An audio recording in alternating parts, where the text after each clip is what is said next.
So, in video games, there are crates everywhere. My game that I'm working on is one of them. Yeah, it's a bit tropey, but I've kind of come to understand why supply crates might be such a common prop. In the early days of video games, the simplicity of a crate's form may have been the reason why they arose, seeing as they're literally a box.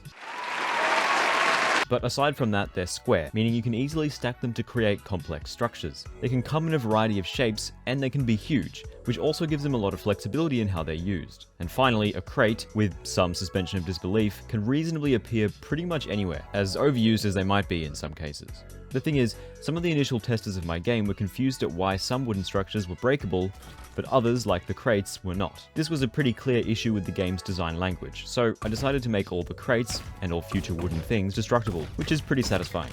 The issue now is that I was using these wooden crates as actual level geometry that the player had to climb on, which is no longer an option due to their breakable nature. No problem, I thought. I'll just fire up Blender and model some more props that aren't made out of wood, and replace the crates in my level with those. But I'm genuinely struggling to think of anything that's as ubiquitous as supply crates are. Nothing that I can think of has a nice modular shape, comes in multiple sizes, and can somewhat reasonably appear pretty much anywhere. The best things I've managed to come up with are barrels and pipes, but those aren't anywhere near as useful. I could do a reinforced crate made of metal, like some games have, but that just feels like a huge cop-out. So to be honest, I'm a bit stuck. What would you use as a crate replacement?